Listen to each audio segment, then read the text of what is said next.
বাংলাদেশের বাইরে পৃথিবীর বিভিন্ন প্রান্তে যে যেখান থেকে চ্যানেলে দেখছেন আপনাদের সকলকে সাদর আমন্ত্রণ তৃতীয় মাত্রা দেখবার জন্য আর সাম্প্রতিক নানা বিষয় নিয়ে কথা বলবার জন্য আমার আজকের অতিথি বায়ে বসা আছেন জাতীয় সংসদের বিরোধী দলের চিফ হুইপ এবং জাতীয় পার্টির প্রেসিডেন্ট সদস্য বাংলাদেশ সরকারের সাবেক মন্ত্রী মোহাম্মদ তাজুল ইসলাম চৌধুরী, আরেকজন চৌধুরী এবং মন্ত্রী প্রাক্তন মন্ত্রী আমার সঙ্গে স্টুডিওতে রয়েছেন। ডানে বসা আছেন বাংলাদেশ জাতীয়তাবাদী দল বিএনপির কেন্দ্রীয় নেতা অ্যাডভোকেট নিতাই রায় চৌধুরী। স্বাগত আপনাদের দুজনকে স্টুডিওতে। মিস্টার তাজুল ইসলাম চৌধুরী, আব্দুল লতিফ সিদ্দিকী আওয়ামী লীগের নেতা, সরকারের সাবেক মন্ত্রী এবং জাতীয় সংসদ সদস্য এখন পর্যন্ত তিনি আছেন এবং শেষ পর্যন্ত তিনি সিদ্ধান্ত নিয়েছেন যে তিনি পদত্যাগ করবেন এবং পদত্যাগ করবার সিদ্ধান্ত নিতে গিয়ে তিনি বলেছেন যে তিনি তার কাছে মনে হচ্ছে দলের নেতৃত্ব বিশেষ করে প্রধানমন্ত্রীকে ইঙ্গিত করে বলেছেন যে তিনি চান না যে তিনি সংসদ সদস্য থাকুক। তো সব মিলিয়ে তার এই সিদ্ধান্ত বা স্বেচ্ছায় যে সরে যাওয়ার সিদ্ধান্তটি তিনি নিজে থেকে নিলেন পরিস্থিতি বুঝতে পেরে, এটিকে আপনি কিভাবে দেখেন? লতিফ সিদ্দিকী সাহেবের উচিত ছিল এর আগেই এই ডিসিশনটা নেওয়া এবং জিনিসটা এইরকম পর্যায়ে যাওয়ার পরে নিল, তখন তো তার কোনো উপায় ছিল না এই সিদ্ধান্তটা নেওয়া। আপনার দেশের পরিস্থিতি, সার্বিক পরিস্থিতি, মানুষের মন সমস্ত কিছু চিন্তা করে উনি পটপট করে অনেক কথা বলেন, যে কথাগুলো একজন উনি তো একটা সাধারণ মানুষ না, উনি তো একটা মন্ত্রী ছিলেন, উনি প্রেসিডিয়াম সদস্য ছিলেন আওয়ামী লীগের।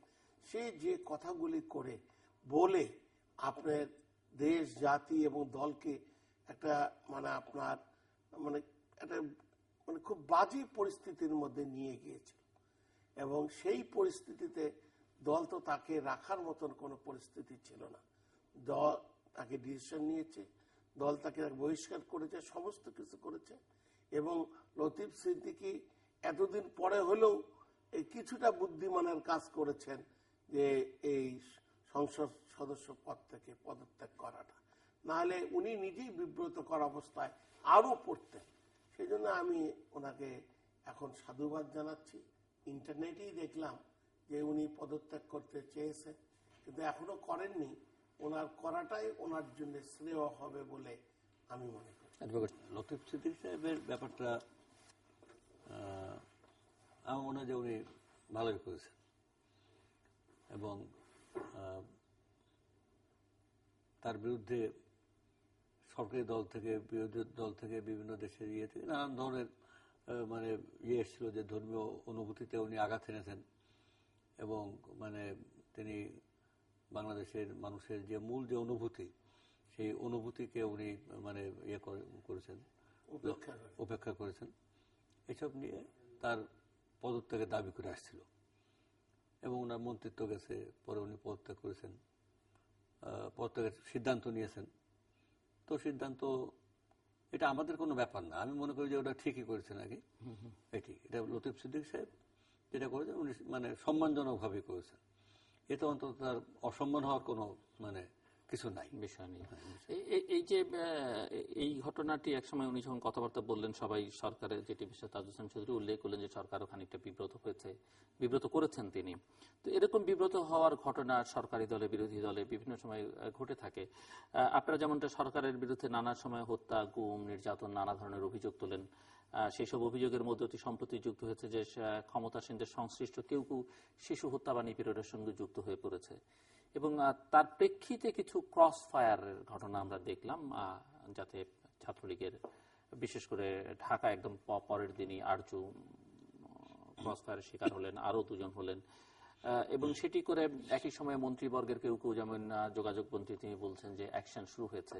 তো সবাই এগুলোকে একভাবে রিলেট করবার চেষ্টা করলো এবং যখন এই ক্রস ফায়ার গুলো হলো, যদিও ক্রস ফায়ার কোনো সভ্য মানুষ, সভ্য দেশ সেটিকে সমর্থন করতে পারে না, কিন্তু তারপরও পরিস্থিতির বাস্তবতায় সাধারণ মানুষ অনেক সময়তে এক ধরনের স্বস্তি বোধ করে এবং এই ঘটনাগুলো আসলে অনেককে স্বস্তি দিয়েছে। এমনকি ক্ষমতাসীন মহলও তাদের যে বিব্রতকর পরিস্থিতির মধ্যে তারা পড়েছিলেন সেখান থেকে স্বস্তি পেয়েছেন। কিন্তু তারপরেই দেখা গেল যে এটি আবার আদালত পর্যন্ত গড়ালো এবং সর্বশেষ যেটি হলো যে র্যাবের একজন কর্মকর্তাকে তাদেরকে সরিয়ে দেওয়া হয়েছে, এরকম র্যাবের 2 এর একজন কর্মকর্তাকে সরিয়ে দেওয়া হচ্ছে। 3 জনের বিরুদ্ধে মামলা হয়েছে। তিনজনের বিরুদ্ধে মামলা হচ্ছে, সেই জন্য বললাম যে আদালত পর্যন্ত গড়িয়েছে। সো এটিকে আবার আপনি কিভাবে দেখছেন, যে একটা সময় মনে হলো যে এখানে বোধহয় সরকারের এক ধরনের সিদ্ধান্ত, যদি এটি অফিসিয়ালি বলা যাবে না, অফিসিয়ালি যে না ঠিক আছে, এক ধরনের মেসেজ দেয়া যে দলের ভিতরে হোক, যেখানকারই হোক, কাউকে ছাড় দেয়া হবে না, সবাই একটা স্বস্তির নিঃশ্বাস ফেলতে শুরু করলো। কিন্তু আবার এই যে যা মানে গোটা বিষয়টা আবার উল্টো দিকে ঘুরতে শুরু করলো, সেটি কেন মনে হয় আপনার কাছে? না, এটাকে একটু সার্বিকভাবে, বা উল্টো দিকে আদৌ ঘুরতে শুরু করেছে কিনা সার্বিকভাবে একটু দেখতে হবে। সার্বিকভাবে বিষয়টা হলেই যে দেশের আইন শৃঙ্খলা পরিস্থিতি এটা যখন সম্পূর্ণরূপে নিয়ন্ত্রণের বাইরে চলে যায় এবং সরকার যখন তার উপর কোনো নিয়ন্ত্রণ না রাখতে না পারে, তখন সরকারের একটা দায়িত্ব থাকে। সেই দায়িত্বটা হচ্ছে যে যারা চিহ্নিত ব্যক্তি তাদেরকে সেই দায়িত্ব থেকে সরিয়ে দেওয়া। আইন শৃঙ্খলা পরিস্থিতি যদি চরম অবনতি হয়, তাহলে সরকারের মানে নির্ধারিত যে দায়িত্বশীল ব্যক্তি হচ্ছে স্বরাষ্ট্রমন্ত্রী সেখানে পদত্যাগ করা উচিত। এবং এটা যদি আরো ব্যাপক হয়, রাজনৈতিক অর্থনৈতিক সংকট যদি সর্বগ্রাসী সংকটের রূপ লাভ করে, তাহলে সরকারকেই একসময় পদত্যাগ করা উচিত। তো এই সংস্কৃতিতে তো বর্তমান ক্ষমতাসীন সরকার এটা বিশ্বাস করেন কিনা জানি না, করেন না এটাই আমরা জানি। তো এখন সম্প্রতিকালে যে ঘটনাগুলো ঘটছে, সমস্ত ঘটনার সাথে সরকারি দলের ছাত্রলীগ, যুবলীগ, সরকারি দলের মানে মদতপুষ্ট লোকজন তারা যুক্ত। মাগুরাতে মায়ের পেটে শিশু গুলিবিদ্ধ, আমরা পৃথিবীতে এইটা হচ্ছে একটা এমন আশ্চর্য ঘটনা পৃথিবীতে নাই, যে সন্তান এই সুন্দর পৃথিবীর মুখ দেখার আগেই এই চমৎকার পৃথিবীতে যে আশরাফুল মখলুকাত একটা মানব শিশু, যে স্রষ্টার মানে শ্রেষ্ঠ সৃষ্টি, সেই পৃথিবীতে আসবে তার আগেই সে মায়ের পেটে সে গুলিবিদ্ধ হলো। এবং সেটা করেছে ছাত্রলীগ। সেখানে তাহলে আইন শৃঙ্খলা পরিস্থিতি অবনতি হয়েছে। এর পরিণতি কি হলো? তাকে আবার ক্রস ফায়ার করে মারা হলো। আমাদের বক্তব্য হচ্ছে যে ক্রস ফায়ারে মানে মেরে কখনো আইন শৃঙ্খলা পরিস্থিতি ভালো করা যাবে না। যেমন আমি আগে একবার বলেছিলাম যে হাততালি দিয়ে মশা মেরে কখনো মানে মশার উচ্ছেদ করা যাবে না। মশা যেখান থেকে উৎপত্তি হয়, সেই উৎপত্তি স্থলটা, সেই পচা ডোবা গর্ত, সেই জায়গাটাকে আগে মানে ধ্বংস করতে হবে। আজকে আইন শৃঙ্খলা পরিস্থিতি যে কারণে আজকে অবনতি ঘটছে, সেই কারণটাকে চিহ্নিত করে সেই কারণটাকে আগে সমাধান করতে হবে। আইন শৃঙ্খলা পরিস্থিতির এই অবনতির মূল কারণ হচ্ছে যে দেশের অর্থনীতিতে একটা ব্যাপক ভারসাম্যহীনতা। পুঁজি এখানে লুটেরা পুঁজি, লুটপাট করছে সবাই, ঘুষ, দুর্নীতি, লুটপাট, টেন্ডারবাজি, ভাগাভাগি, এই যে সীমাহীন দুর্নীতি, এই যে মানে কিছু লোককে কুইক রেন্টাল দিচ্ছে, তারা কোটি কোটি হাজার হাজার কোটি টাকার মালিক হচ্ছে, আবার কিছু লোক পথে বসে যাচ্ছে। এই লুটপাটের মাঝ দিয়ে যে মানুষের ভিতরে যে এক ধরনের মানে সীমাহীন মানে বৈপরীত্য দেখা যাচ্ছে, তারই ফলশ্রুতিতে মানুষ সন্ত্রাস, দুর্নীতি এইসব হাতে তুলে নিচ্ছে। যুব সমাজের চাকরি নাই, তারা হতাশ হচ্ছে, তারা মাদকাসক্ত হচ্ছে, আবার মাদক ব্যবসায় জড়িয়ে পড়ছে। কেউ ইয়াবা ব্যবসা করছে, কেউ ফেন্সিডিল ব্যবসা করছে, কেউ গাঁজা, মানে বিভিন্ন ব্যবসা। এগুলো সমাজের অর্থনীতির মানে ফলশ্রুতি। সেই জায়গাটাকে আগে হাত দিতে হবে। তবে সেই জায়গা হাত দেওয়ার ক্ষমতা বর্তমান সরকারের নাই। কারণ এই সরকার হচ্ছে এটা একটা গণবিচ্ছিন্ন একটা সরকার, জনগণের ভোটে নির্বাচিত হয় নাই। এবং এরা মানে প্রতিনিধিত্ব করে এদেশের শ্রমিক, কৃষক, মেহনতি মানুষ, সাধারণ মানুষের প্রতিনিধিত্ব এরা করে না। অর্থাৎ সেখানে এদের কাছে এরা আশাও করা যাবে না। তো আমি সর্বশেষ যেটা বলতে চাচ্ছি যে এই যে মানে সমাজ জীবনের যে ভয়ঙ্কর বা সীমাহীন যে অস্থিরতা, সেই অস্থিরতা থেকে সাময়িক মানে উপশমের জন্য এই যে মানে এনকাউন্টার বা ক্রস ফায়ারে মানুষ মেরে একটু আপাতত মনে হচ্ছে স্বস্তি দিলাম, কিন্তু সেখানে এটা আপাতত সমাধানের পথ নয়। যদিও আজকে পুলিশের আইজিপি তিনি বলেছেন যে প্রত্যেকটা এই ক্রস ফায়ার এটা আইন সিদ্ধভাবে হচ্ছে। আইন তো মানে আইনের কথা বলা হচ্ছে যে আমরা ধরে নিয়ে যাচ্ছিলাম যে একই ধরনের গল্প, একই রেকর্ড করা, সেই গল্পটা আমরা তো আপনাদের আমলেই শুরু হয়েছিল। কারণ আমল টামল আমি বলতে চাই, আমি বলছি এনকাউন্টারের মাত্রাটা ক্রমাগত এনকাউন্টার হতে শুরু করলো, তখন অবশ্য মানুষ আমি পার্টিকুলারলি আমলের কথা বলছি না। আমি পার্টিকুলারলি এই অসুখটার কথা বলছি, সিমটমটার কথা বলছি। সেটা হচ্ছে যে এই যে এনকাউন্টার বা ক্রস ফায়ারের যে সংস্কৃতি বা রাজনীতি, সেটা পৃথিবীর যে অঞ্চলেই হোক না কেন, আজকে এ নিয়ে মানবাধিকার কর্মীরা এর বিরোধিতা করছেন, এখানে বুদ্ধিজীবীরা এর বিরোধিতা করছেন, মানে সুশীল সমাজ বিরোধিতা করছেন, এবং সর্বশেষ এই যে মানে অ্যাডভোকেট ফজলে নূর, ব্যারিস্টার ফজলে নূর তাপস, যে মানে বর্তমান সংসদের উনি সদস্য, তিনিও বলেছেন, তিনি একটা মানে অভিযোগ তুলে বলেছেন যে বিএনপি আমলে সৃষ্ট র্যাব, সেই র্যাব এখন মানে ক্রসফায়ার করছে। ব্যাপারটা তো এভাবে না। ছাত্রলীগ নেতা ক্রসফায়ারের শিকার হয়েছেন, সে কারণে তার নির্বাচনী এলাকার এটা বলছেন, এবং সেটা তার নির্বাচনী এলাকায়, এই জন্য উনি বলেছেন। তো যাই হোক, fact admitted, no fact is to be proved where fact is admitted. It is admitted fact by the ruling party that this encounter and crossfire is not good for the betterment of the country and people. এই জন্য আমি বলতে চাই যে এই এনকাউন্টারে, এই যে আপনি বললেন যে আপনাদের সময় শুরু হয়েছিল, আমাদের মানে বিএনপির আমলে এটা একটা এলাইট ফোর্স হিসেবে একে তৈরি করা হয়েছিল, র্যাব একটা মানে চৌকোট একটা ফোর্স হিসেবে।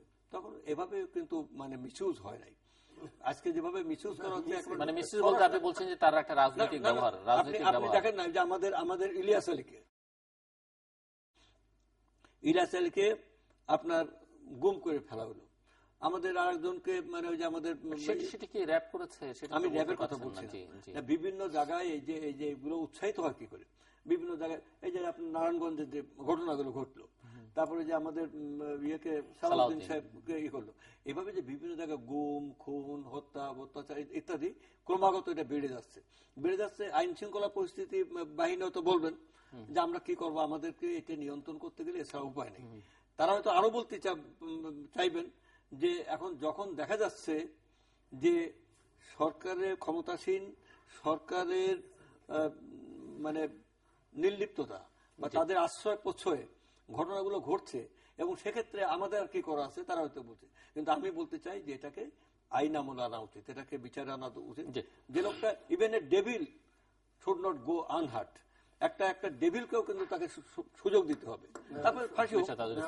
আপনার ডেভিলকে তো সুযোগ দেওয়া উচিত। আপনি যে বলেন সেটা তো সকলেই, যারা সুস্থ মস্তিষ্কের লোক, চিন্তাধারা যাদের, তারা সকলেই বলবে যে সুযোগ দেয়। কিন্তু যেভাবে আপনি যে কথাগুলি বললেন যে মায়ের পেটের ছেলে, তারপরে আপনার যেসব হত্যাকাণ্ডের কথা বললেন, চারিদিকের পরিস্থিতির আপনি যে ঘটনাগুলি আপনি তুলে ধরলেন, আর বললেন যে পচা ডোবার থেকে আপনার মশার সৃষ্টি হয়, সেইখানে যদি মশাকে দমন করা না যায়, হাত দিয়ে মেরে যাবে না, তাহলে আপনি এই যে আমি যদিও আপনার এই বিনা বিচারে হত্যাকে কিন্তু আমি ব্যক্তিগতভাবে না করি না, কিন্তু কতগুলো পরিস্থিতি আছে যে পরিস্থিতিতে মানে জিনিসগুলোকে একটা চরম পর্যায়ে যাওয়ার আগে সেখানে দমন করার জন্য অনেক পদক্ষেপ নেওয়া প্রয়োজন। এবং না, আপনি এই কথা বললে তো হবে না। আপনি যখন একটু আগেই বললেন র‍্যাব তো আপনাদের সৃষ্টি, র‍্যাব কি করছে না করছে আমরা তখন জানি, তখন এলিট ফোর্স হিসেবে আপনি করলেন, তখন কি অবস্থাটা হলো আপনি জানেন না? আপনি জানেন না কোন পর্যায়ে তারা গেছে, কারো বাড়ি ঘর তারা ঠিক রাখছিল। আমাকে বলতে দেন, আপনার বলার সময় তো আমি একটা টু শব্দ করিনি, আমি বলে নেই, আপনি লিখে রাখেন তারপরে বলেন। আপনি এই কথাগুলি বললেন, এখন আর আপনার একটা সাধারণ মানুষের কাছে যায় বলেন তো যে ভাই দেশের এই পরিস্থিতি হচ্ছে, এই অবস্থায় এই যে আপনার যেটা আপনার যে হত্যাকাণ্ডগুলি হচ্ছে বা যেটা হচ্ছে ক্রসফায়ারে হচ্ছে, এটা কোনটা হয়? সাধারণ মানুষের কাছে যান। আপনাদের মতন যারা তথাকথিত শিক্ষিত লোক, যারা তথাকথিত বুদ্ধিজীবী, তারা এত বেশি বলে ফেলেন যে কথাগুলি সবকিছুর মানে সীমার বাইরে চলে যায়। আপনি সাধারণ মানুষের কাছে বলেন, সাধারণ মানুষ আপনাকে কি উত্তর দিবে ওখানে দেখতে পাবেন। মানুষের পক্ষে না বিপক্ষে?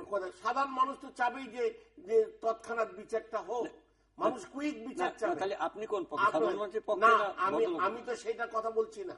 আমি ব্যক্তিগতভাবে ক্রসফায়ার তার বিচার না, মানুষ এক ধরনের রিলিফ, সেটা পাচ্ছে একটা জিনিস যেটা আমি বলছি যে সেখানে যদি সরকার এক ধরনের প্রশংসা পেয়েও থাকে, অনেকের স্বস্তির পেয়েছেন, কিন্তু আবার এই যে আদালতে গেল, আবার এই যে র‍্যাব কর্মকর্তাকে প্রত্যাহার করে নিল, তাতে তো আবার অন্য ধরনের জিনিসটা না। আমি যেটা বলছি, আমি তো এনকাউন্টারকে আমরা করি, কিন্তু জিনিসগুলো আপনি যদি আপনি নিজেও যদি আমাদের নিতাই রায় চৌধুরী আছে, ওনার ফ্যামিলি, ওনার ওয়াইফ সহ সকলকে জিজ্ঞাসা করবে এই জিনিসটা হয়েছে, ওনারা কি বলবে, ওনার ফ্যামিলি কি বলবে, আপনার ফ্যামিলি কি বলবে, আমার ফ্যামিলি কি বলবে। কতগুলি জিনিস আছে, মানুষ কতগুলি জিনিস দেখে, দেখার পরে মানুষ সহ্য করতে পারে না, তখন মনে করে যাচ্ছে এই তাড়াতাড়ি বিচারটা হইলে ভালো, এই তাড়াতাড়ি এদের ব্যবস্থা নেওয়াটা ভালো, নাহলে কিসের বিচার, বছরের পর বছর, মাসের পর মাস চলতে থাকবে, কতদিন ধরে হবে, তাহলে তো এরা এই সুযোগটা পেতে, এটা তো বিচার, এখানে কোনোটাই বিচার না, আপনার বিচারে কোনো কিছু পাবেন না, অনেক কিছু বলতে হয়, তাহলে না, এটা না, কোনোদিনও না। আগে যেটা করছে, আমি করলেই খারাপ আর আপনি করলে ভালো, সেটা তো দেখতে হবে না, কোথার থেকে সৃষ্টি কেন করা হলো, এটা তখনও তৈরি করা হয়েছে কিন্তু আপনার রাজনৈতিক নেতৃবৃন্দকে দমন করার জন্য।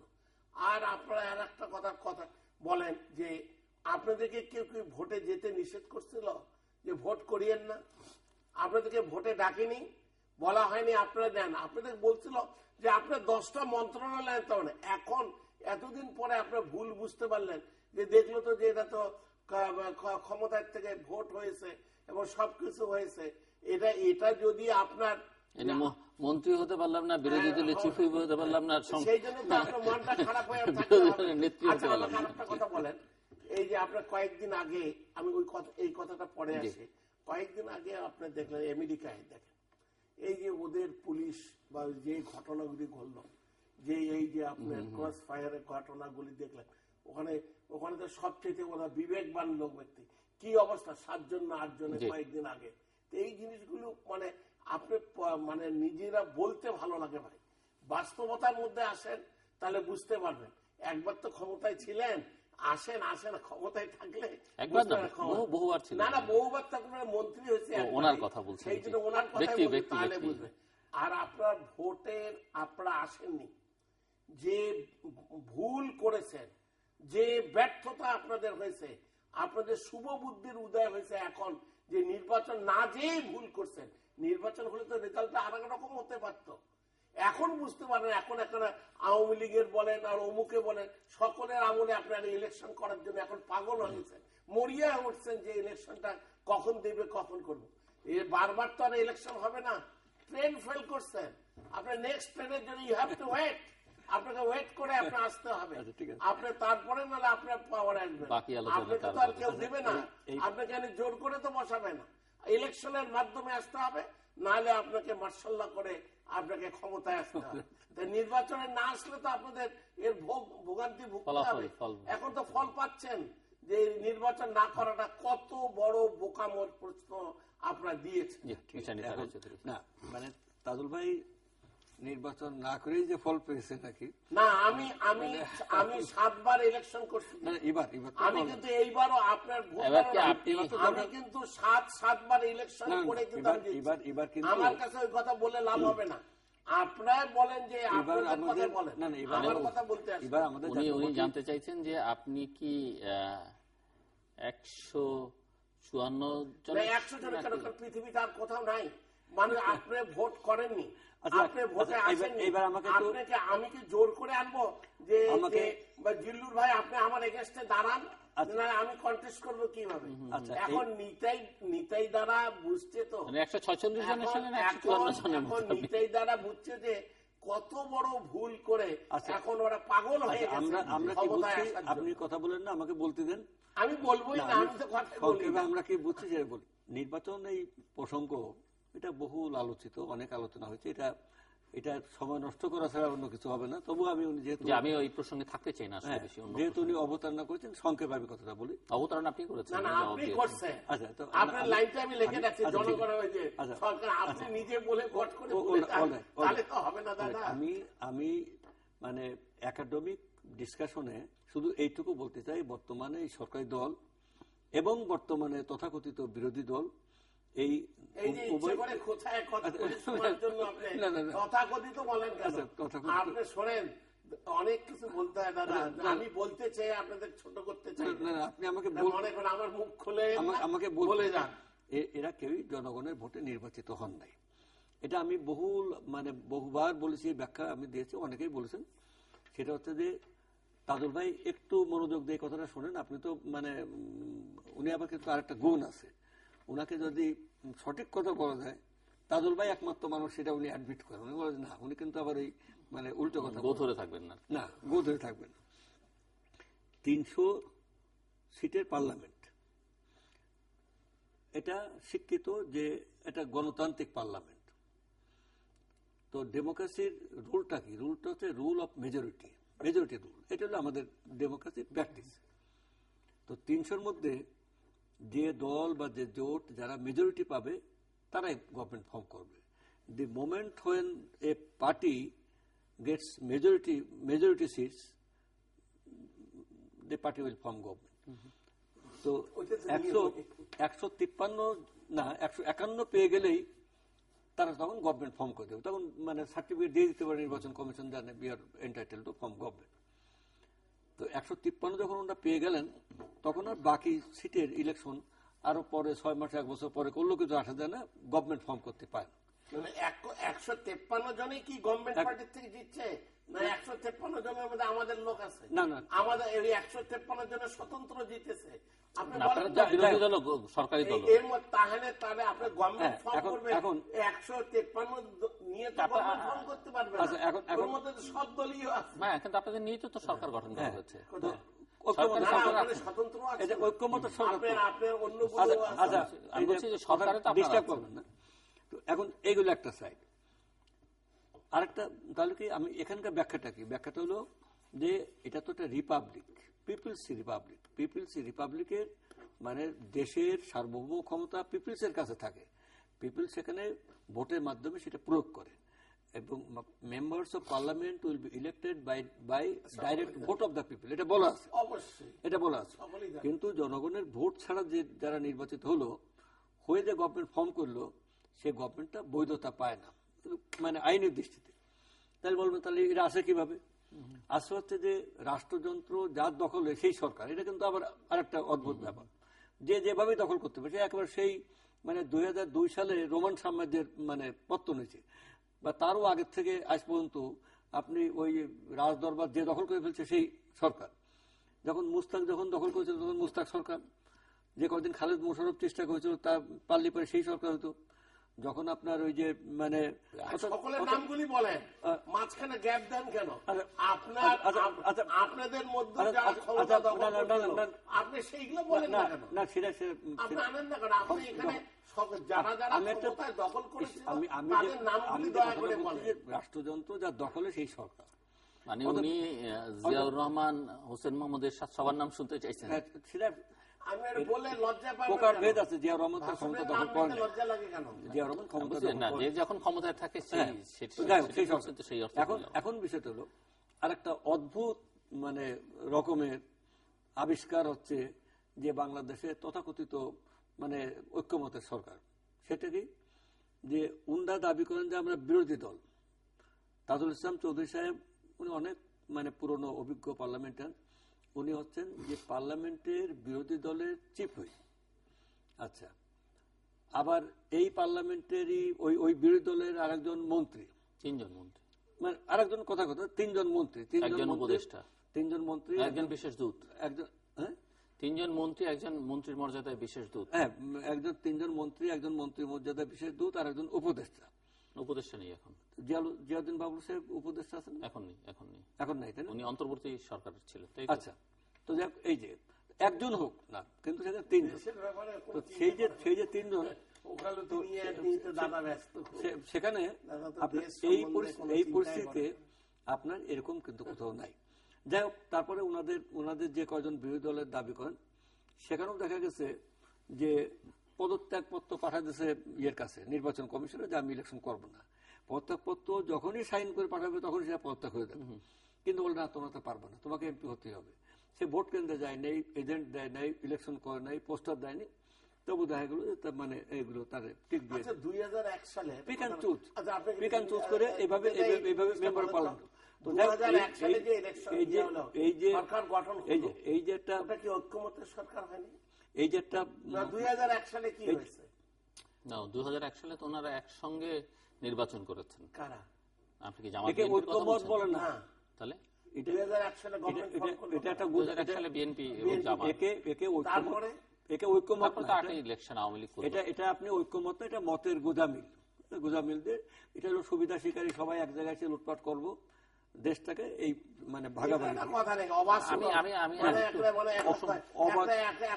অবাক এই এখন প্রসঙ্গটা পাল্টাতে চাই। আমাদের যেটা আমাদের যেটা একটা লোক আপনি বলতে পারেন, এই কথাটা বলতে পারেন, গোজামিল আপনি এই ভাষাটা একটা ইউজ করতে না, না, পারেন, না। অসম্ভব। গোজামিল হবে না না। ভাই, না না, এটা আপনি কথাটা উল্টো করেন, এটা কথা না, এটা বলতেই গোজামিল পারেন। কিনা? আপনি যেভাবে যে ভাষা ব্যবহার করলেন, এটা কোনো কারণ আচ্ছা, এটা কি? এটা গোজামিল না, আপনি গোজামিল ছাড়াও বাজে কথা বলছেন।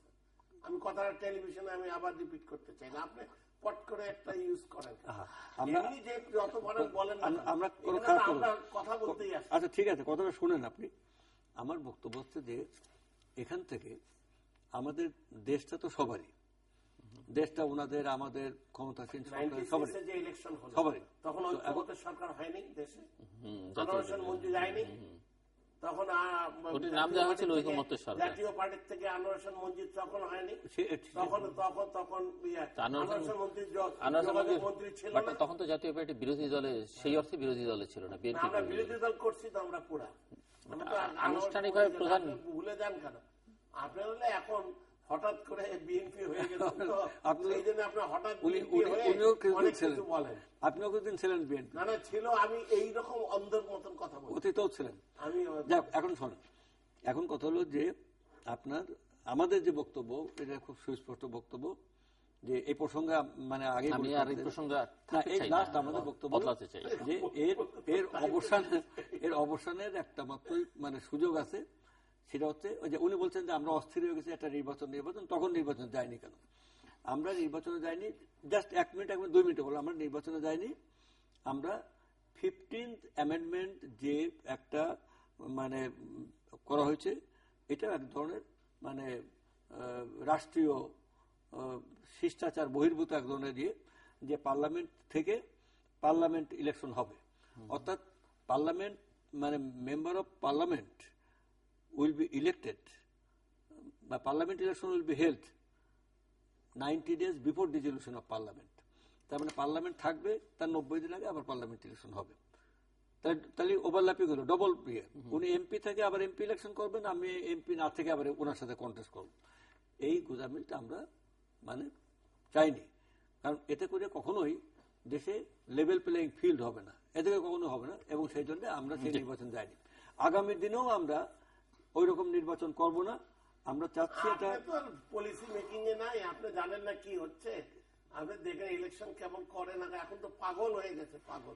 কেউ এখন ইলেকশন করার জন্য আপনাদের পাগল আমরা আগামীকাল আমরা এবং আপনাদের নেতৃবৃন্দ, আপনি কতটুকু জানেন কি জানি না আমি, আপনি পলিসি মেকিং এ আছেন কি না আছেন, তাই আপনার এখন তারা ব্যস্ত, তারা এখন চায় ইলেকশন, এবং যে কোনো যারই আন্ডারে হোক এখন ইলেকশন করার জন্য ব্যস্ত। বিএনপি আবার কারা না, ইলেকশন কবে হবে? এমপি ইলেকশন সময় মতন হবে। এবার প্রতিদিন আপনি ইলেকশন করবো নাকি? দেশের কি সেই পরিস্থিতি প্রতিদিন? তখন কি এখন দেশের সিচুয়েশন কি অ্যাবনরমাল চলছে? না না, 2019 এ বিএনপি ইলেকশনে পার্টিসিপেট করতে চাইলে ইলেকশন হবে। পরিস্থিতি কি খারাপ? দেশের কি অর্থনৈতিক পরিস্থিতি? আমি ওঠে না, অর্থনৈতিক লোক খেতে পারছে, প্রতি লোক চলতে পারতেছে, প্রতিটি লোকের ঘরে পয়সা আছে না। সেই আলোচনা আমরা সময় পেলে যাবো, সেই আলোচনা, সেই কথা আপনার কাছে শুনবো। কিন্তু আমার প্রশ্ন হচ্ছে যে 2019 ইলেকশন হবে, এবং সেই ইলেকশনে যদি বিএনপি পার্টিসিপেট করতে চায়, আপনার করবে, মানে ভালো welcome। করা হবে। যে কারো অধীনে নির্বাচন করতে চায়, নির্বাচন হবে তো? অবশ্যই হবে। মানে আপনি শিওর? হ্যাঁ শিওর, ইলেকশন হবে না। জি। যে প্রশ্নটা এখন মানে আলোচনা আনতে চাই, যে ইস্যুটা, এটি অত্যন্ত বাংলাদেশের জন্য অত্যন্ত গুরুত্বপূর্ণ একটি ইস্যু। পাহাড়ের শান্তি, আমাদের পার্বত্য অঞ্চলে যে অশান্তি দীর্ঘকাল ধরে, এবং এটি নিয়ে একসময় আওয়ামী লীগ সরকার, যে ঐক্যমত্য সরকারে আপনারা ছিলেন, আপনার দল ছিল,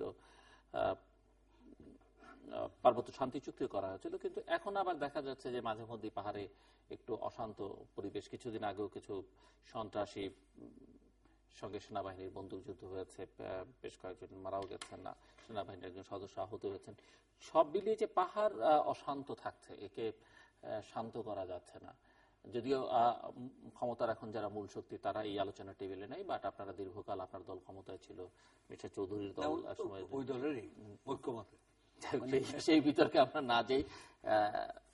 আপনারা কিভাবে দেখেন, কে শুরু করবেন এই আলোচনা? নিতাই রায়চৌধুরী, যে পাহাড় কি আসলে একটা শান্ত অবস্থায়, মানে এই বাংলাদেশের বাকি অংশে কিন্তু এই অশান্তিটা নেই, অন্য হাজারো রকমের অশান্তি আছে, তো ওই অশান্তিটা কিভাবে? পাহাড়ের মানে মানে মূল অশান্তির কারণটা কোন? কারণটা হলো যে তারা বাংলাদেশের নাগরিক এবং এই রাষ্ট্রের সমস্ত সুযোগ সুবিধা এটা তারা ভোগ করার অধিকারী। এবং যখন বাংলাদেশ হলো, এটা একটু মানে করে বলতে হয় যে তখন আমাদের একটা বৈচিত্র্যময় একটা পরিস্থিতি আমরা সামনে দেখলাম। এখানে বিভিন্ন জাতিসত্তা এখানে আছে। এখানে বাঙালি আছে, গারো আছে, হাজং আছে, তারপরে মায়ানমার আছে, খাসি আছে, জয়ন্তী আছে, যারা ওই যে ওই সব অঞ্চলে থাকে, এরা আছে। এবং আমরা এদের জাতীয়তাটা কি হবে, ইস্যুটা এখান থেকে 72-তে আওয়ামী লীগ সরকার বললো যে আমরা সবাই বাঙালি, জাতীয়তা হবে বাঙালি। তো বাঙালি জাতীয়তা হবে, তখনই কিন্তু ওরা একটা গোষ্ঠী, ওরা ওই পাহাড়ের সবাই হবে, তারা এটা মানে এর বিরোধিতা করলো। কেন, তা কি করে হবে? তাহলে আমাদের জাতীয়তা কি হবে? আমরা তো বাঙালি না, আমরা তো খাসিয়া, আমরা তো জয়ন্তী, বা আমরা কেউ বলে যে আমরা তো গারো, মারমা, এই যে আমাদের জাতীয়তা কি হবে? তো এই জিনিসটা, এই যে বৈচিত্র্যতা, এই বৈচিত্র্যের মাঝে একটা ঐক্য আনার দরকার ছিল। যেমন হিন্দুস্তান পাকিস্তান হওয়ার পরপরই জওহরলাল নেহেরু ডিক্লেয়ার করলেন যে আমরা এখন বৈচিত্র্যের মাঝে ঐক্য চাই, we want unity and diversity. এটা হচ্ছে স্টেট ন্যাশনালিজমের কথা উনি বললেন। আর অতীতে যে নেশন স্টেট গুলো হতো, জাতি রাষ্ট্র, একটা জাতি একটা রাষ্ট্র, পরবর্তী সময় তো একটা রাষ্ট্রের ভৌগোলিক সীমারেখার মধ্যে শুধু একটা জাতিই থাকে না, বিভিন্ন জাতিসত্তা এসে সেখানে বসবাস করে। যেমন কায়দা মোহাম্মদ আলী জিন্নাহ পাকিস্তান হওয়ার পরে বলল যে from today we are no more Muslim, no more Hindu, no more খ্রিস্টান, we are now Pakistani. Hindu is ceased to be Hindus, Muslim is ceased to be Muslims, Christian is ceased to be Christian, we are now Pakistani. সব দেশ, চীনের ক্ষেত্রে তাই। তো এই যে বাংলাদেশের যে বহু ভাষাভাষী, বহু ধর্ম, বর্ণ, এটা একটা জাতিসত্তার মধ্যে আনতে হবে, একটা জাতীয় চেতনার মধ্যে আনতে হবে, জাতীয় ঐক্যের মধ্যে আনতে হবে। সব জাতিসত্তাকে একত্রে আনতে গেলে সেই জায়গায় জিয়াউর রহমান এসে বলেন যে আমরা বাংলাদেশি। প্রেসিডেন্ট জিয়াউর রহমান তিনি বললেন আমরা সেটি বললেন, কিন্তু আমি এখন কথা হলো যে ওই যে অশান্তির বীজটা যে তখন থেকে শুরু হলো, যে বাঙালি পাহাড়ি, এই যে তাদের মধ্যে দ্বন্দ্ব, বা তাদের মধ্যে এই যে অসন্তোষ, বা তাদের মধ্যে এই যে মানে তাদের যে দাবি দাওয়ার উপেক্ষা করা, সেই উপেক্ষা থেকে, সেই বঞ্চনা থেকেই তাদের ভিতরে ক্ষোভ, হতাশা সৃষ্টি হয়েছে। এবং বাঙালিরা যে সেখানে দখল করতে গেছে, সেখানে মানে যার শক্তি বেশি সেখানে করছে, ফলে এগুলো একটা দিক। আর অন্যদিকে আছে যে এখানে আমার মনে হয় এটি তো ঠিক যে জিয়াউর রহমানের সময় সেখানে বাঙালিদের সেটেল করার এক ধরনের উদ্যোগ নেওয়া হয়েছিল। সেটেল হতে পারে, তো সেটেল আপনার কোথাও এক জায়গাতে গারোরা এসে এক জায়গায় হতে পারে, বাঙালিও এক জায়গায় যেতে পারে। সেটেল এটা কোনো মানে খারাপ কিছু না, আমি খারাপ ভালো বলছি না, বিস্তীর্ণ হতে পারে ইতিহাসের ওই অংশটা। কিন্তু কথা হচ্ছে যে এদেরকে একই স্ট্রিমে আনতে হবে, একটা মেন স্ট্রিমে আনার দরকার। এটা হলো জাতির নেতা যারা, জাতীয় নেতা যারা, তাদের দায়িত্ব রয়েছে মেন স্ট্রিমে আনতে হবে। কিন্তু সেখানে ডিসপ্যারিটি আছে, সেই ডিসপ্যারিটিটা দূর করা হয়নি। এই অসন্তোষ যখন চলে, তাকে আবার অনেকে কাজে লাগায়। অনেক শক্তি আছে, দেশীয় বিদেশি নানান ধরনের মানে ইন্টারেস্ট কাজ করে, তারা কাজে লাগায়।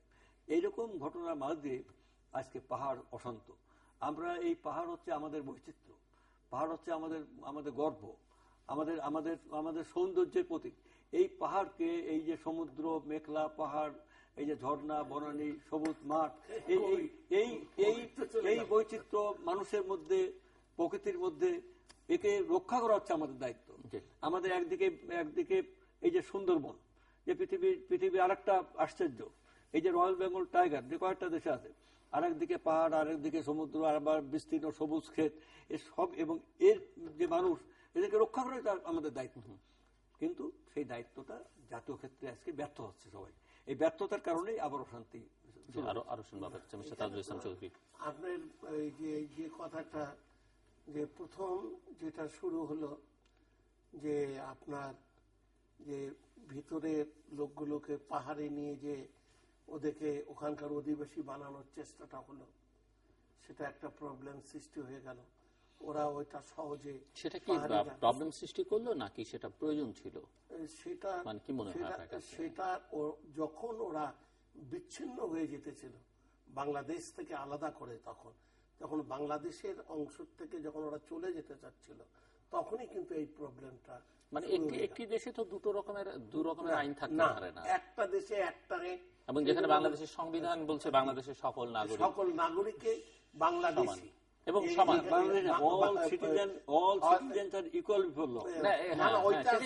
আমরা সকলে, মানে আমরা তো দেশটা আমরা বাংলাদেশী হিসাবে সকলে চিনি। এখানে পাহাড়ি, এখানে আপনার খ্রিস্টান, বৌদ্ধ, মুসলিম কেউ না, সকলে বাংলাদেশ। আমাদের এই জিনিসটা নিয়ে কিন্তু আপনার, এবং দেশটা বলা হয়েছে যে বাংলাদেশ ইজ এ ইউনিটারি, অবশ্যই ইন্ডিপেন্ডেন্ট সভরেন রিপাবলিক। ইউনিটারি মানে একক, এটা একক। মানে এই জিনিসটা যখন আমরা দেখলাম, তখন থেকে এদের কিছু যারা, ওদের মধ্যেও কিছু যারা দুষ্কৃতী ছিল, তারা কিন্তু এই জিনিসটা কিন্তু সহজে না মেনে নিয়ে তারা একটা, মানে দেশের অশান্তি করার জন্য এই জিনিসগুলো কিন্তু করছিল। তো এক পর্যায়ে যে আপনার, আমরা আমাদের সময়, আমাদের এরশাদ সাহেবের সরকারের সময়, আমরা কিন্তু একটা মন্ত্রণালয় তৈরি করা হয়েছিল, নতুন মন্ত্রণালয় করা হয়েছিল, যে আপনার পার্বত্য চট্টগ্রাম মন্ত্রণালয়, এটা দেখভাল করবে এবং এদের কি কি অসুবিধা সুবিধা আমরাও গিয়েছি, উনিও ছিলেন তখন আমাদের মন্ত্রিসভায়, আমিও ছিলাম। আমরা বিভিন্ন সময়, এই যে আমরা আপনার বান্দরবন বলেন, সব জায়গায় আমরা গিয়েছি। সমস্ত লোকগুলো, সাধারণ মানুষের সঙ্গে আমরা কথা বলে দেখলাম যে কারো মনে কিন্তু কিছু না, ভূমি মন্ত্রী ছিলেন তখন, বিচ্ছিন্ন আদিরা যারা, তারাই কিন্তু এই জিনিসটা করতেন। তারা, ওদেরকে চেষ্টা করা হয়েছে, ওদেরকে বলা হচ্ছে সমস্ত কিছু, তারা যেভাবে চেয়েছিল যে তোমরা এই বিচ্ছিন্নবাদীর ঘটনার মধ্যে না যে তোমরা দেশে থেকে দেশে সমস্ত কিছু করো, তোমাদের যে সব সুবিধা, ওদের চাকরি বাকরি সমস্ত কিছু আলাদা করে দেওয়ার পরও, এবং যে চুক্তিটা হয়েছে, বলেন আপনি, এবং এত বছর ধরে, দশকের পর দশক ধরে বাংলাদেশ সেনাবাহিনীকে কিন্তু যথেষ্ট এফোর্ট দিতে হয়েছে। অবশ্যই আপনার সমস্ত কিছু, আজকে সেনাবাহিনীর কারণেই দেশটা এক হয়ে আছে, নাহলে তো আপনার সেনাবাহিনীকে তো অনেক মূল্য দিতে হয়েছে এর জন্য। এবং সে ধন্যবাদ দিই আমি সেনাবাহিনীকে, তারা ধৈর্য সহকারে আপনার মোকাবেলা করছে। তা আমরা চাই না যে পাহাড়ির মধ্যে গন্ডগোল থাকুক, পাহাড়ি বলে আলাদা চিহ্নিত হোক, আমরা চিহ্নিত হোক। এই জিনিসটা এত কিছু করার পর এখন তারা যেটা চাচ্ছে বা করার চেষ্টা করতেছে, স্রেফ এই দেশের মধ্যে একটা অরাজকতা সৃষ্টি, বিশৃঙ্খলা সৃষ্টির জন্য করছে। সাধারণ মানুষ, আমি সেদিনও গিয়েছিলাম, বান্দরবান গিয়েছিলাম, আপনার এখানে গেলাম, লোকের মধ্যে কিন্তু সাধারণ মানুষের মনে কিন্তু কোনো কিছু নাই। সাধারণ মানুষ মানে আপনি কাদের দেখেছেন? সেটি কি বাঙালি সেটলার যারা, তাদের মধ্যে না পাহাড়িদের মধ্যে দেখেছেন? পাহাড়িরা চায় না, ওরা আমাদের বললো যে ভাই আমরা শান্তি চাই, আমরা শান্তিতে থাকতে চাই, ঘুরতে পেতে, কিন্তু আমাদের মধ্যে কিছু কিছু আবার এই এক ধরনের সেন্টিমেন্ট কাজে লাগিয়ে সেখানে কিন্তু অনেক ধরনের অপরাধ কর্ম হচ্ছে এবং নানা ধরনের অপরাধী চক্রগুলো আগে আমরা দেখলাম কি পরিস্থিতি হলো, দেখালো তো টেলিভিশনে, আমরা দেখলাম সকল এই জিনিসগুলো। তো মানে কেন, মানে এইটা তো সরকার চেষ্টা করতেছে, যে কোনো হোক আমাদের সকলের জাতি ভাবে আমাদের এইটাকে মোকাবেলা করা উচিত। আর এখন যেভাবে চুক্তি হয়েছে, এখন তো তারা ওই চুক্তির মধ্যে এসে জিনিসটাকে তাদের সম্পূর্ণভাবে সেটেল করা উচিত, আমি এটা মনে করি। তাহলে অশান্তিটা হবে। এবং এত ফেসিলিটিস ওদেরকে দেওয়া হচ্ছে, আমার তো মনে হয় না যে এর বাইরে ওদেরকে আর কি দিবে। সমস্ত কিছু তাদের জন্য আলাদাভাবে করা হচ্ছে। না, এটা হচ্ছে মানে সরকারের আন্তরিকতার অভাব। মানে এখানে না, সরকারের আমি ধরে আপনার কথা যদি ধরেও নিই যে সরকারের, আমি বলছি সরকারের আন্তরিকতার অভাব আছে, কিন্তু তাহলে প্রশ্ন উঠবে যে আপনার দল যখন ক্ষমতা ছিল, দীর্ঘ সময় ক্ষমতা ছিল, তখন কি পরিস্থিতি এর চাইতে বেটার ছিল কিনা বা শান্ত ছিল কিনা? তখন তো খারাপ, এখন তো অনেক ভালো। আমি আমরা বলবেন খারাপ, আমি ভালো, এর কোনো শেষ না।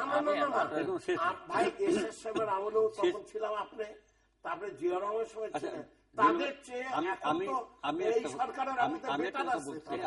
আমরা সবসময় সামনের দিকে তাকাতে চাই। National issue always look forward. অতীতে কি ছিল না ছিল সেগুলো মানে অতীতকে সবসময় আনা যাবে না। সামন্ত যুগের পরে পুঁজিবাদের যুগ ছিল, পুঁজিবাদের পরে সমাজতন্ত্র যুগ এসছে আবার, অতএব এটা আমরা অতীতে যাব না। আমাদের বক্তব্য হলো আন্তরিকতার অভাব কেন বলছি। পাহাড়ের সমস্যাটা কি? পাহাড়ের দায়িত্বশীল জনগণের কাছে এবং পাহাড়ের সাধারণ মানুষের কাছে গভীর মমত্ববোধ নিয়ে এটা শুনতে হবে, এদের সমস্যাগুলো কি, একেবারে এইটা মনোযোগ দিয়ে শুনতে হবে।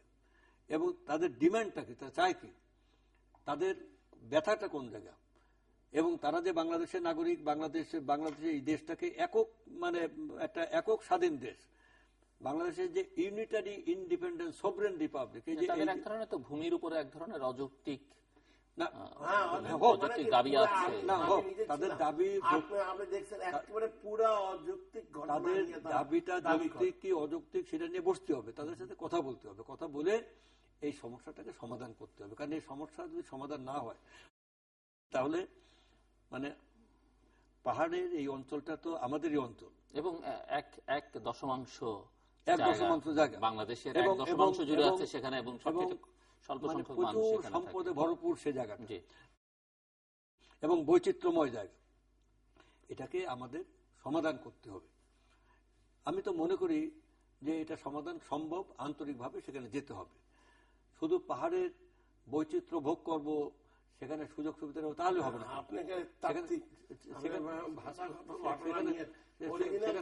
অরিজিনাল কথাই শোনেন আপনি আরম্ভ করছেন যে কবি সাহিত্যিক, এখন কবিতার জায়গায় আমরা কবিতা দিয়ে যদি আপনি কাউকে ম্যানেজ করতে পারেন অসুবিধা নেই, জিনিসটাকে বুঝতে হবে।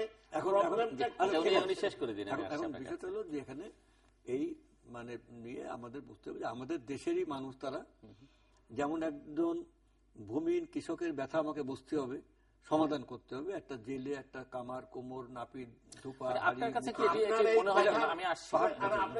এই কথার উত্তর দিতে পারতো আমাদের জানেন কিনা ভুলে গেলাম, ইব্রাহিম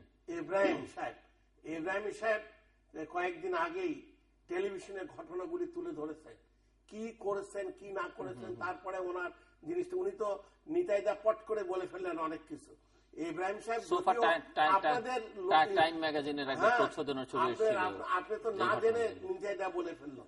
আপনি পাহাড়ের ব্যাপারে জানেন তো, পাহাড়ের না আপনি না জেনেই ঘটনাটা বলে ফেললেন। পাহাড়ে না জানি না কি গভর্নমেন্ট যেটা করতেছে এখন, মানে আপনি সরকার কি করছে সেটা জানেন না, উনি বলতে চাইছেন। না ঠিক আছে, আপনি ঠিক আছে, অনেক অনেক অনেক ঠিক আছে। মানে আমার বক্তব্য হলো যে এখানে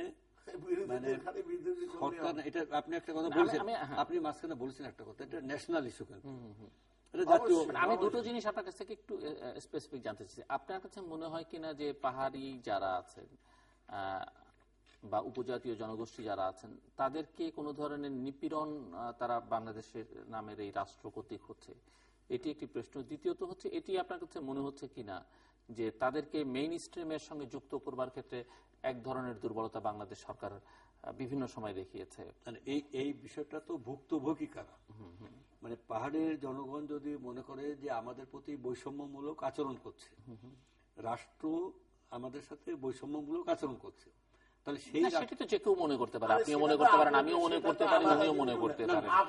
সামগ্রিকভাবে আপনার ধারণা কি, একজন নাগরিক হিসেবে, আইনজীবী হিসেবে, একজন রাজনীতিক হিসেবে আপনি কি দেখছেন? আমি যেটা মনে করি, এই পাহাড়ের জনগণের মানে যে ন্যায়সঙ্গত যে সমস্ত দাবি দেওয়া এদিক সেদিক, সেগুলো ঠিক মতো উপেক্ষা করা হচ্ছে, অনেক সময় সেটাকে গুরুত্ব দেওয়া হচ্ছে, এটা উপেক্ষিত হচ্ছে। তার সেই উপেক্ষিত মানুষ, তাদের ভিতরে সেই পুঞ্জীভূত ক্ষোভ আজকে দানা বেঁধে উঠছে, এটাকে গুরুত্ব সহকারে দেখতে হবে। ছিলেন বারবার বলে লাভ নেই, আমরা সকলেই সরকারে ছিলাম, আমরা কতটুকু করেছি, কতটুকু করছি, কোন আমলে জানেন আপনি, আমরা সকলে জানি, আমরা সরকারে থেকে জানি। এখন আপনাকে ওদেরকে উপেক্ষিত করতেছে, এই কথাগুলো আপনি একজন বিশিষ্ট নাগরিক, একটা বিশিষ্ট আইনজীবী হিসেবে আপনি এই কথাটা বলতে পারেন? ওদেরকে আপনি এটা পলিটিক্যাল, আপনি যদি পলিটিক্যালি নেন তাহলে তো আপনি দেশের বাইরে কথা বলতেছেন, দেশের বিরুদ্ধে কথা বলতেছেন, দেশের আপনার ইয়ার মূল জিনিসের যে আপনি এগেইনস্টে চলে যাচ্ছেন। আপনার তো এই সেন্সটাই নাই তো, না আপনি তো বোঝেন এই ব্যাপারটা। কেন আমি বুঝবো না? আপনি বারবার একটা জিনিস বোঝেন যে আমি সরকার ছিলাম, সরকার ছিলাম তো কি হয়েছে? সরকারে বহু লোক দেশের নাই, তারা বোঝে না সবাই সরকারে থাকতে হবে না। আপনি কথাটা নিয়ে কন্টেস্ট করছেন কেন? আপনি আমার কথাটা বোঝেন না কেন? আমি বলছি যে আজকে পাহাড়ের এই যে অশান্ত অবস্থা, এটা আমাদের সমস্যা কিনা, এটা আমাদের দেশের সমস্যা কিনা, তো আমাদের আমাদের রাখেন, আমাদের এটা যদি আমাদের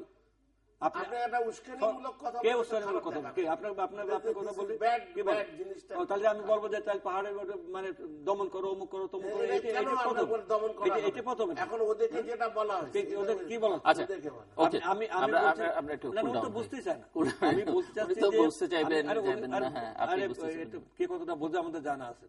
পাহাড়ের এই সমস্যাটা, এটা আমাদের জাতীয় সমস্যা, এটা আমাদের দেশের সমস্যা। সেই সমস্যাটা আন্তরিকতার সাথে দেখতে হবে, দরকার হলে এখানে সমস্ত দলকে ডাকতে হবে, ঐক্যমতে এটা জাতীয় ইস্যু, এটা সর্বদলীয় বৈঠক করতে হবে, বৈঠক করে তাদের সাথে হিয়ারিং দিতে হবে, তারপর এটা থামাতে হবে, থামাতে হবে। তারা তো আমাদের তারা আমাদের মেইন স্ট্রিম। এরকম কোন ব্যাপার আছে কিনা যে সর্বদলীয় বৈঠক ডাকলে এরকম কোন নিশ্চয়তা আছে কিনা এই ইস্যুতে যে বিএনপি সেই বৈঠকে পার্টিসিপেট, বা বিএনপি তখন বলবে না যে এটি প্রায়োরিটি না, প্রায়োরিটি হচ্ছে আমার নির্বাচন? না, সেটা হচ্ছে যে বিএনপি সে নির্বাচন, আর এটা তো ভিন্ন ইস্যু, এটা ডাকুক না, এটা ডাকুক যে পাহাড়ের সমস্যা সমাধানের জন্য একটা সর্বদলীয় বৈঠক ডাকুক, অসুবিধা নেই। আমি বলতেছি সমাধানের কথা, আর উনি বলছেন উস্কানোর কথা। না না, জিনিসটা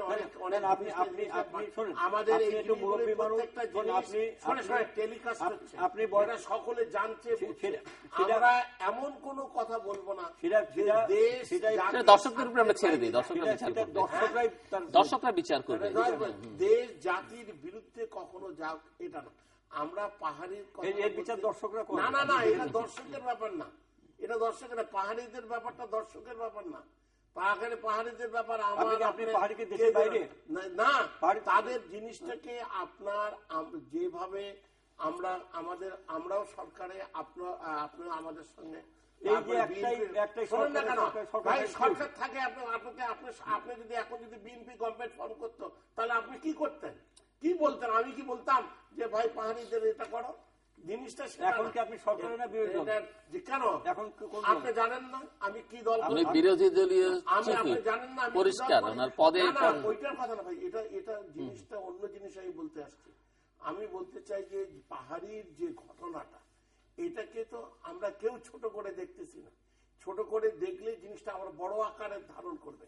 আমরা এই অবস্থায় তাদেরকে যত রকম যে সে করা দরকার, যে ফ্যাসিলিটি, যদি আরো আপনার গভর্নমেন্ট ছাড় দিতে করে, চুক্তি করে, সমস্ত কিছু করে দিচ্ছে, সেই জন্য আমি জেনারেল ইব্রাহিমের কথাটা টানলাম। সে তো একজন আপনার ওই অঞ্চলে ছিলেন, উনি করছেন, এবং উনি ম্যাক্সিমাম সময় কিন্তু ওইখানে ছিলেন, উনি সমস্ত ঘটনাগুলি জানেন, জেনারেল ইব্রাহিম।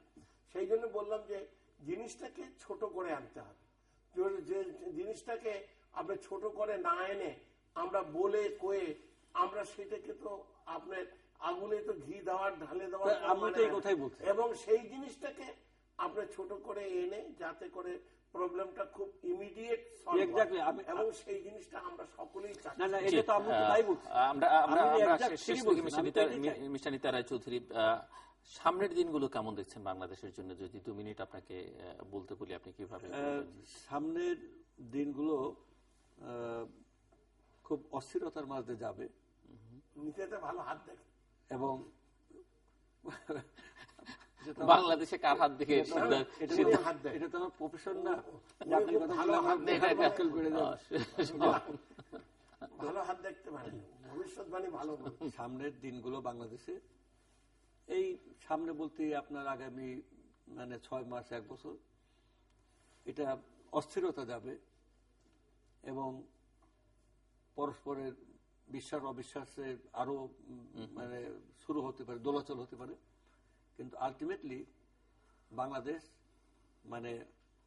আগামী দিনে বাংলাদেশে নতুন সম্ভাবনার দিক উন্মোচিত হবে, এটা আমি মনে করি। এটা ভালো যাবে, সামগ্রিকভাবে দেশটা এগোচ্ছে, সামগ্রিকভাবে আজকে পৃথিবী এগোচ্ছে, তো বাংলাদেশকে বাদ দিয়ে তো পৃথিবী ঘুরছে না। পৃথিবী সেই তালে বাংলাদেশ সরকার বর্তমানে চলতে পারছে দেশকে। আমি সরকারের বিষয়টা সরকারের সরকার যদি গণমুখী হতো, সরকার যদি গণতান্ত্রিক হতো, তাহলে এই দেশ বহু আগেই সিঙ্গাপুর মালয়েশিয়া সব ছাড়াই যেতে পারত। এই যে কালটা আমরা এই সরকারে না, এর আগের সরকারগুলো থাকলেও তখন সিঙ্গাপুর হইতে পারলো না। কি ধরনের তখন মালয়েশিয়া হইতে পারলো না। দল চিন্তা করেন যে সরকারের বললেই না আমি বলতেছি যে আমরা তো 9 বছর থাকলাম, থাকিনি? হ্যাঁ, তারপরে জিয়াউর রহমান সাহেব উনিও থাকছেন, মনে করেন তারপরে বেগম খালেদা জিয়া ছিলেন, তারপরে মনে করেন যে প্রাইম মিনিস্টার হাসিনা ছিল, সকলের সময় ছিল।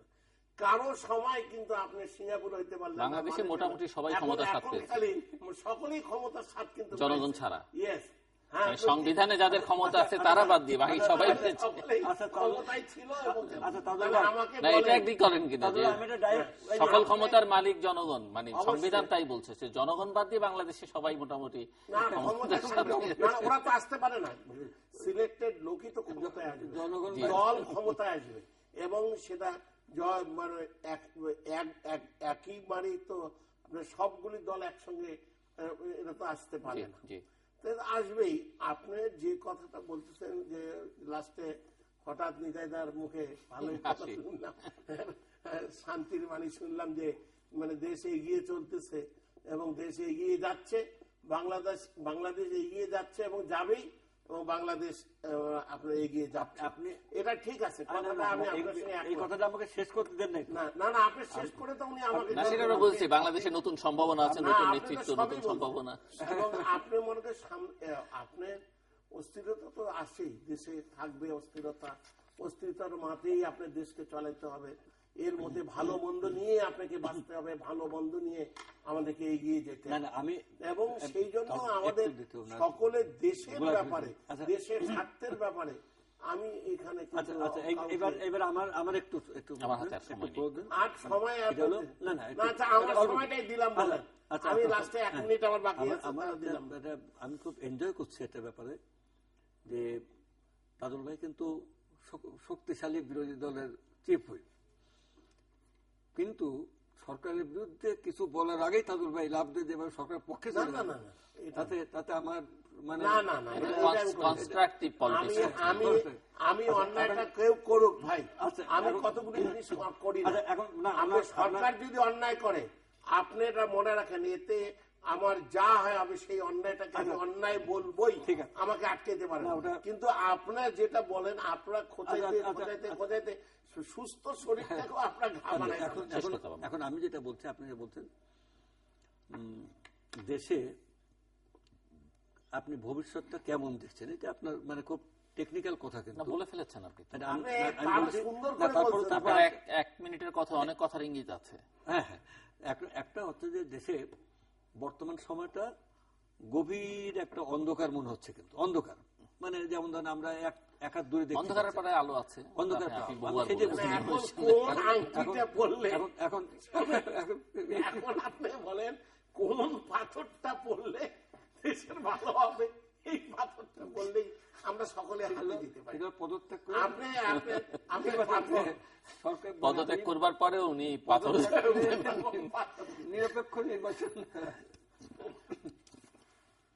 দর্শক, আমরা অনুষ্ঠানের শেষ প্রান্তে তৃতীয় সম্পর্কে আপনারা লিখতে পারেন ডাকি মেল SMS এর মাধ্যমে, ইন্টারনেট আমাদের অফিসিয়াল ওয়েবসাইট অথবা সোশ্যাল মিডিয়াতে যেসব পেজ রয়েছে সেই সব পেজে আপনাদের মতামত রাখতে পারেন।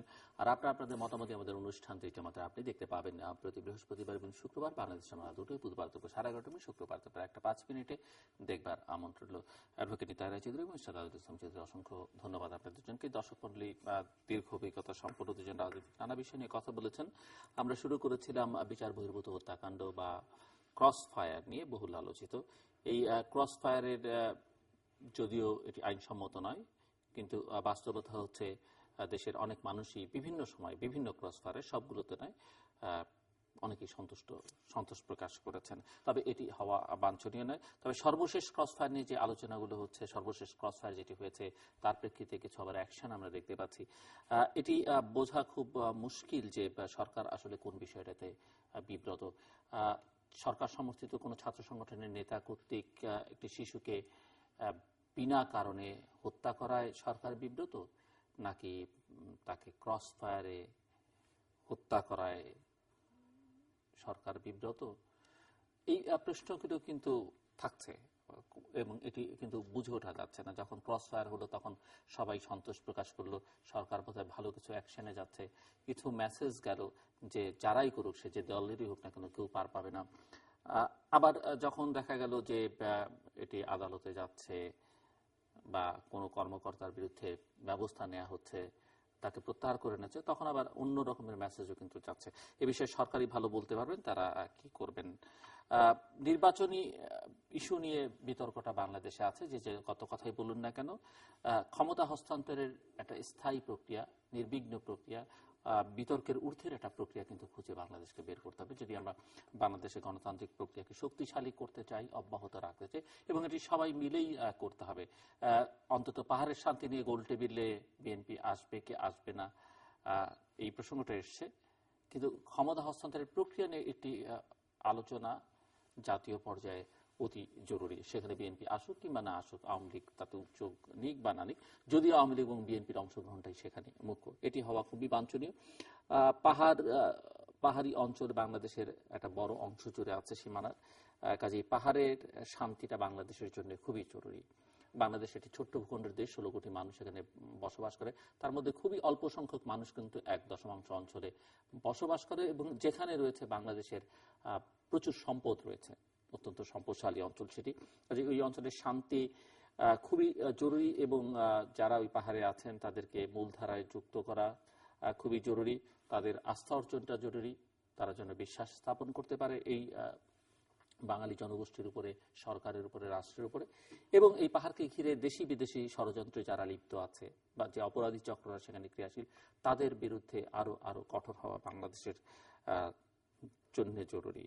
সামনের দিনগুলো কেমন যাবে, আমার দুই অতিথি হাস্যরসের মধ্যে দিয়ে আলোচনাটা শেষ করেছেন।